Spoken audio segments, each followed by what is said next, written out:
Eh bien, salut à toutes et à tous, et bienvenue pour cette nouvelle chronique de Cinéma Extrême.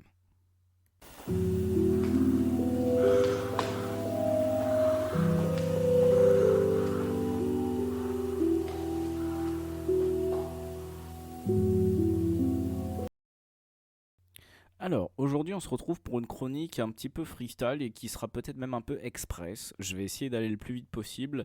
Alors, je sais que dans l'onglet communauté, j'ai dit que je ferai la prochaine vidéo sur une rétrospective. Elle est en cours d'écriture, ne vous inquiétez pas. C'est juste l'écriture est un petit peu compliquée et même voilà, j'ai pas vu le dernier film en fait, voilà, je vous l'avoue. Mais bref, passons. J'en parlerai plus en profondeur et en détail quand la rétrospective sortira. Donc là aujourd'hui on va parler d'un film qui s'appelle My Chan Daily Life qui est sorti en 2014, qui a été réalisé par Sade Sato. Voilà. Et du coup, en fait, pourquoi je voulais en parler, c'est qu'en fait, il fait partie un peu d'une mouvance qu'il y a eu d'adaptation de manga en film ou même d'animé entre guillemets, je dis bien, parce que je vais le comparer à un autre film, et je vais vraiment essayer de bien le comparer, parce que je l'avais pas fait pour Fubar. Et donc voilà, en fait, il fait partie un peu de cette mouvance-là d'adaptation un peu de manga d'animé. Et en fait, je trouve que c'est intéressant un peu le contraste qu'il y a assez entre les deux, que ce soit le manque peut-être de prise de risque ou le manque aussi, par exemple, de budget ou d'un, allez, entre guillemets, bon casting, disons. Donc en fait, My Chan Daily Life, en gros, c'est la vie quotidienne de Mai, hein, voilà, où on va raconter plus ou moins son histoire. En fait, en gros, alors je vais aller très en surface, c'est un format express, donc je vais vraiment aller relativement en surface, mais de toute façon, il n'y a pas vraiment à rentrer énormément en profondeur. Je préfère vous le dire d'emblée. C'est qu'en fait, en gros, en fait, le film parle en fait d'une jeune femme voilà qui cherche un emploi voilà dans une voilà qui cherche un emploi et en fait en gros elle va trouver un emploi. En fait son job ça va être un boulot de maid. Et en fait, les maids, en gros, c'est un peu l'équivalent de femmes de chambre. Alors, t'as tout le costume, tout l'attirail. Enfin, on peut voir, hein, genre les jupes courtes noires avec le tablier, le petit chapeau, la petite brosse là, tout ça, machin. Enfin, voilà. Les maids, donc du coup, les maidens, c'est quelque chose de répandu au Japon. Donc, c'est un service proche de la prostitution, entre guillemets, où voilà, tu vas employer une femme de chambre pour qu'elle te rende des services, que ce soit quelque chose d'affectueux, quelque chose qui soit de l'ordre du rangement, de l'affectueux, de sexuel aussi, ça peut être les trois. Voilà. Donc en gros, voilà, les maids c'est quelque chose de très répandu au Japon. Alors sachez-le, dans ma tête, les maids c'est très très frais. Vraiment le système de maid que j'ai vraiment découvert le système de maid en fait dans un jeu vidéo qui s'appelle Persona 5. Voilà, c'est tout. Après, il y a eu aussi dans un film de Park Chan-wook qui s'appelle Mademoiselle où tu as aussi ce système de maid. Et après, t'en as peut-être d'autres, hein, mais là, je les retrouverai pas là comme ça. Mais c'est vraiment les deux gros exemples que j'ai en tête. Donc voilà, en gros, elle va trouver un boulot de maid et en fait, elle va arriver dans un manoir où en fait, en fait le propriétaire du manoir qui embauche aussi ses maids. Hein, il a plusieurs maids qui ont fauteuil roulant et en fait, le but c'est en fait d'assouvir ses fantasmes macabres, gore mélangés au sexe en fait. En gros, en fait, il va embaucher des maids pour qu'elle torture une certaine maid qui s'appelle Mai. Alors, pourquoi il va torturer Mai, cette certaine Mai, et pourquoi on parle de la vie journalière, enfin, voilà, la vie quotidienne de Mai. Parce qu'en fait, Mai est dotée. Alors, il y a cette notion de surnaturel, hein, du coup, hein, dans ce film. C'est qu'en fait, Mai, elle est immortelle. Voilà. Mai, elle est immortelle. Donc en gros, en fait, si on lui coupe un membre, il va repousser. Si on lui coupe la tête, elle va repousser. Si on lui perce le cœur, il va se régénérer. Tout ça, voilà. Disons que si je peux parler d'un exemple un peu plus parlant, je dirais un peu plus comme Wolverine, par exemple. Ou aussi, par exemple, il y avait la série Heroes qui était sortie dans les années 2000 et il y avait une meuf qui régénérait tout le temps. Je me rappelle, il y avait une scène où en fait elle coupait son petit doigt de pied sur sa table basse et genre le doigt de pied il sautait et puis après il repoussait. Et enfin bref, voilà, ça m'a fait penser un peu à cette scène, à des moments et tout. Voilà. Enfin voilà, il y a une meuf dans Heroes, j'ai oublié son blaze, hein, c'est bon, hein, j'ai regardé que les deux premières saisons et encore, c'était tard le soir, je devais aller à l'école. Voilà, bref, passons, ça fait longtemps et j'ai pas regardé la série depuis.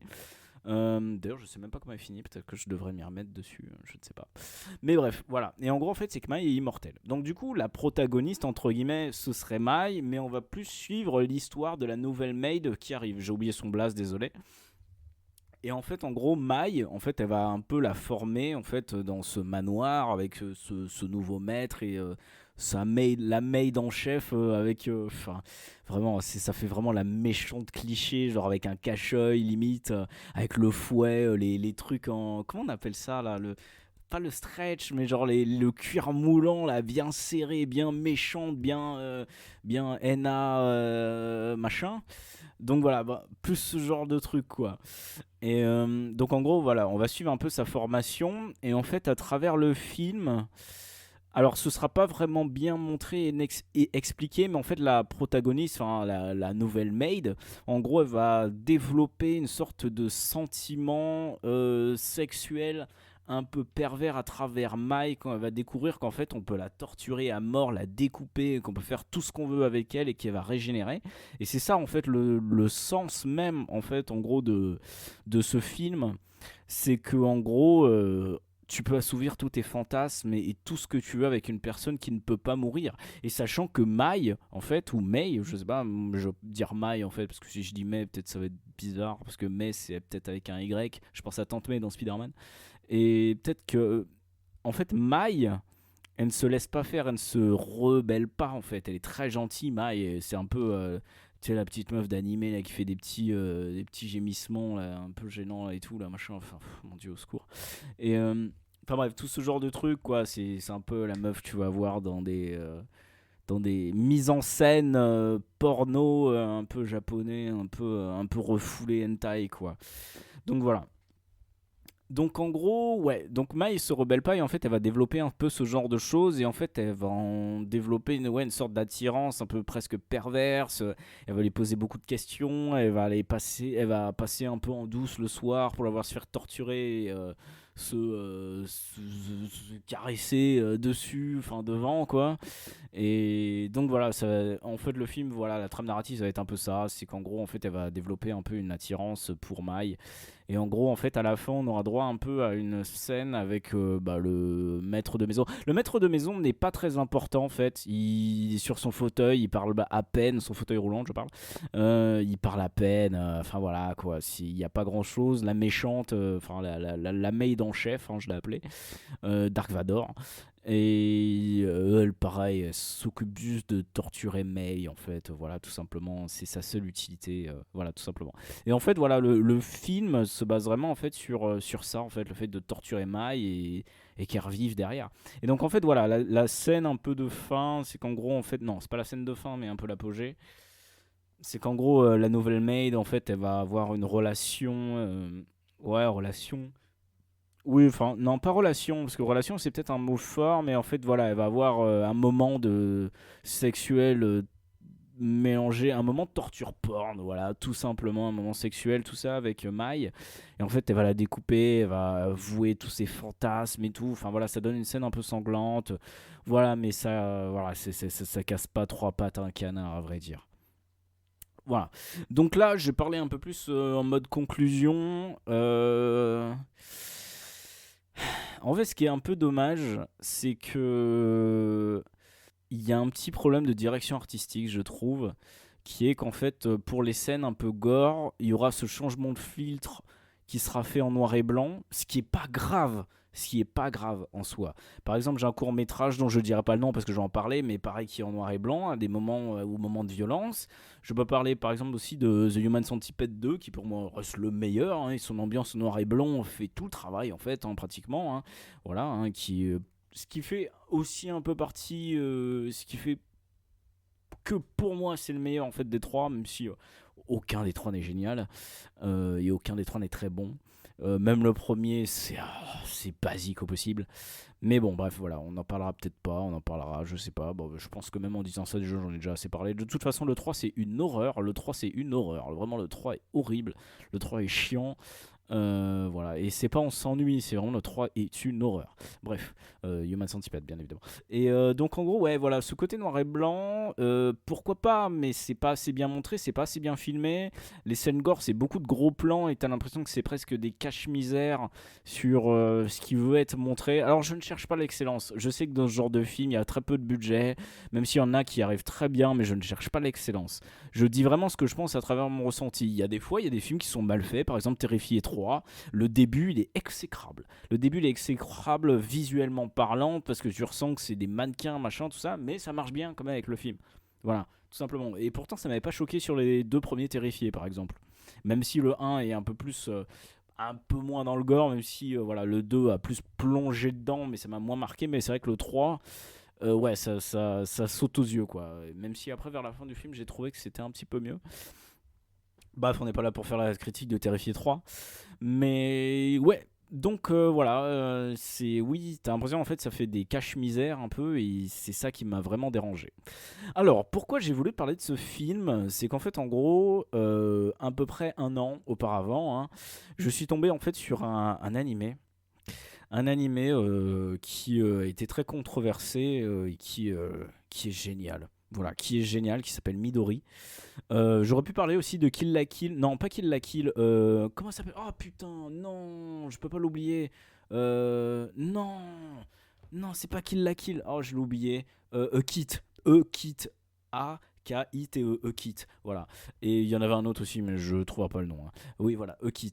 Par exemple, voilà, genre les Kit, c'était des animés un petit peu. Voilà, mélangés un peu torture porn, très gore et tout.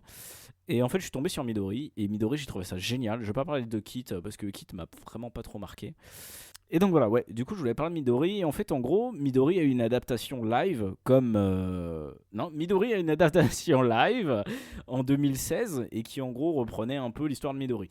Sachant qu'en fait, cette version live action de 2016, elle était ultra censurée. Par exemple, dans Midori, t'as une scène où t'as une des antagonistes, pas vraiment, hein, parce que c'est pas vraiment une antagoniste, c'est que juste tout le monde est hostile pratiquement dans ce film, enfin dans cet animé, où elle écrase un chiot avec ses pieds et en fait on voit toute la cervelle qui ressort. Et par exemple, genre dans la live action, je demande pas qu'on le voit en vrai, tu vois, je demande pas ça. Bien évidemment, mais tu vois que ce soit un peu mieux retranscrit. En fait, là, c'est juste off-screen et en fait, juste t'as des bruitages de merde et juste, voilà, t'entends juste le et tu vois juste la meuf en train d'écraser, mais en plan pas large, mais en plan buste, quoi. Je sais pas le nom, désolé. Je sais pas un plan américain, je crois pas. Mais j'ai pas mes noms ce soir. De toute façon, c'est une chronique freestyle. J'ai rien bossé dessus. Mais bref, passons. Et donc voilà, c'était plus là-dessus. Et en fait, je trouvé ça super frustrant cette adaptation live action parce qu'en fait, bah, ça niquait en fait toute l'essence de Midori, en fait, qui était super choquant. Même les corps décharnés, les corps déformés, presque torturés, qui étaient l'essence même de Midori et qui n'est pas retranscrit en fait dans ce live action. Budget peut-être, casting, moyen, tout ça, même cadrage, hein, et les cadrages sont pas géniaux. Et en fait, pourquoi je parle de Midori, c'est qu'en fait, pour moi, My Chan Daily Life, en fait, c'est la même chose. My Chan Daily Life, en fait, à la base, c'est un manga. J'ai pas le nom comme ça là en tête. Je pourrais peut-être le retrouver d'ailleurs. De toute façon, on va faire ma freestyle, hein, donc on s'en fout. Qui est écrit du coup par Waita Udiga. Voilà. Et en fait, en gros, bah, ça raconte la même chose en fait, hein. C'est Mike qui est immortel, qui se fait torturer et tout machin. J'ai réussi à mettre la main sur un tome que je n'ai pas acheté parce que j'ai un peu honte et j'ai pas envie d'acheter ce genre de choses. Mais bref, voilà. En fait, c'est un peu de la mouvance, de la mouvance un peu, ouais, torture porn hentai en fait. Voilà, en gros, c'est limite ça. À titre de comparaison, il y a un manga qui est pas trop connu qui s'appelle Shigaime qui reprend un peu aussi ce genre de choses. Bon, Shigaime, on est plus sur de vampire cannibalisme, mais voilà, Shigaime, on parle de ça. Ça, par contre, les Shigaime, vous pouvez en trouver à la Fnac, hein. Je pense que la Fnac du coin, vous pouvez en trouver. Enfin, en tout cas, à l'époque, c'était le cas, hein. Je sais pas maintenant, hein. Je vais plus trop en rayon manga. Bref, mais enfin voilà. Et en fait, en gros, voilà, c'est l'adaptation en fait d'un manga et j'ai lu quelques scans quand même. J'ai réussi à mettre la main là-dessus aussi. Et en fait, le manga est beaucoup mieux retranscrit et c'est ça en fait. Et en fait, j'ai un peu cette impression de fan film un peu fauché, maladroit, qui veut retranscrire ce qu'il veut, mais qui reste limité par son budget sans se dire Au pire, c'est pas grave si on n'a pas un budget hollywoodien. C'est pas grave, on y va, on donne tout. Je dis pas forcément rentrer à l'Ostermontag, mais en vrai, ça aurait été bien. Même si les scènes gore sont plutôt pas mal. Mais il manque ce cachet. Il manque ce cachet. T'as presque l'impression que c'est du public friendly en fait. T'as presque l'impression qu'en fait, en gros, ouais, c'est gore, ok, oui, si t'as pas 18 ans, tu peux pas regarder ça. C'était pas, je dis pas un minimum aguerri, parce que je pense que quelqu'un, bon, après, si c'est quelqu'un d'ultra sensible, qui craint le sang, oui, c'est peut-être terrible. Mais après, quelqu'un qui est un peu habitué au genre, ou qui a déjà vu quelque chose du genre, peut s'y retrouver à travers ça. Donc voilà. Et ouais, en fait, c'est ça. Il y a ce côté fan-film. Alors, j'ai aucun mal avec les fan-films. Je suis d'accord d'apporter une vision supplémentaire à ce qui n'a pas été adapté au grand écran ou même au petit écran. Je n'ai aucun mal avec ça, mais moi, j'ai du mal. Voilà. Personnellement, enfin, je suis d'accord pour que ce soit fait, mais moi, j'ai du mal à en regarder parce qu'il y a toujours cette frustration de se dire putain, s'il y avait le budget, putain, ce serait génial. C'est comme les fan-films Star Wars, et c'est mes plus grands exemples en fait, c'est que, oh oui, c'est bien, mais il n'y a pas ce cachet-là, et c'est dommage. Bon, après, vaut peut-être mieux un fan-film que des films faits par Disney. Pardon. Hein. Mais, enfin voilà, c'est ça le petit problème que j'ai avec ce film, c'est que j'ai eu l'impression de regarder un fan-film, et ça pour moi c'était une grande frustration. Si je devais donner une note sur 10, on serait sur du 4. Voilà, du 4. C'est ni bon, c'est ni mauvais, c'est random moyen. Voilà, du random moyen, et du random moyen ne vaut pas un 5. Du random bon, c'est du 5,5, 6. Du random, c'est du 5, 4,5. Voilà, 4,5, 5. Voilà, sans plus. Donc voilà, est-ce que je vous conseille de le regarder? Si vous voulez taper une barre, un peu vous dire que ce sera un film un peu ridicule à regarder, allez-y. Allez-y, regardez-le. Après, si vous cherchez quelque chose de poussé ou si vous êtes fan du manga, ne regardez pas ça. Voilà. En tout cas, voilà, c'était tout pour moi. On a fait quand même 16 minutes, hein, mine de rien, hein, une chronique express. Bah, mine de rien, même en freestyle, on a des choses à dire. Donc voilà.